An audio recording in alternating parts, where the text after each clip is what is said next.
নমস্কার, রিঙ্কু সরকার চ্যানেল থেকে সবাইকে স্বাগত। আজকের ভিডিও শান্তিনিকেতন মেডিকেল কলেজ বৃক্ষরোপণ কর্মসূচি নিয়ে বক্তব্য। উপস্থিত শান্তিনিকেতন মেডিকেল কলেজে সম্মানিত অতিথি ডক্টর মলয়বীর স্যার এবং অন্যান্য সহবিন্দু। আজ শান্তিনিকেতন মেডিকেল কলেজে বৃক্ষরোপণ কর্মসূচি পালন করা হচ্ছে। বৃক্ষরোপণ কর্মসূচিতে আমিও যোগদান করেছি।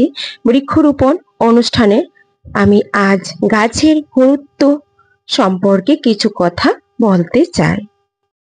সবাই আমরা একত্রিত হয়ে গেছি শান্তিনিকেতন মেডিকেল কলেজ সে বৃক্ষরোপণ অনুষ্ঠানে। সুন্দরভাবে আমরা সে অনুষ্ঠানটা করার জন্য ডক্টর মলয়বীর স্যারকে অসংখ্য ধন্যবাদ আমাদের সবাইকে এখানে নিমন্ত্রিত করার জন্য। সুন্দর করে আমরা আজ বৃক্ষরোপণ করে নিচ্ছি। তো চলো আজ বৃক্ষরোপণের সম্বন্ধে আমি কিছু কথা বলবো। গাছ গাছালির ছায়া মোদের আসন পাতা, জীবনকে সুন্দর করে তুলে, অন্যদিকে পৃথিবীর পরিবেশ সুন্দর করে তুলতে চায় বৃক্ষ। বৃক্ষ কিন্তু আমাদের পরম বন্ধু।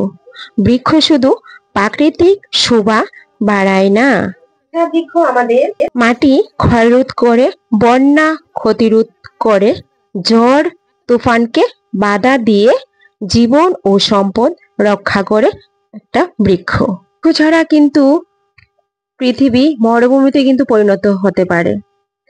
তো বৃক্ষ আমাদের সবুজ ছায়া, গাছ, ঢাল, পাতা, সবুজ পাতা অনেক কিছু আমাদেরকে দিয়ে থাকে। তো আমি বৃক্ষের কথা বলেছি, দেখো এইদিকে সবাই একটা একটা করে বৃক্ষের চারা নিয়ে নিচ্ছে। আর এখানে আছে অমলকি, তারপর নিম গাছ, অনেক কিছু আছে। তো খুব সুন্দরভাবে এখানে অনেকগুলি গাছ রাখা হয়ে গেছে। তো আমিও একটা অমলকি গাছ নিয়ে নিয়েছি, মানে বেশ ভালো লাগছে। এটাকে আমি ভাবছি লাগাবো, লাগিয়ে তারপর ধীরে ধীরে বড় করে নেব। তো দেখো সবুজ ছায়া আমাদেরকে কতটুকু আমাদের সৌন্দর্য করে তুলেছে সেই বৃক্ষরোপণে। আজ 5ই জুন, সেটা বৃক্ষরোপণ দিবস। সেই দিবসে আমরা সবাই একত্রিত হয়েছি আর বলবো সবাই গাছ লাগাও, প্রাণ বাঁচাও। একটা গাছ শুধু অনেক উপকার করে। আর আমরা যদি একটা গাছ কাটি, 5টা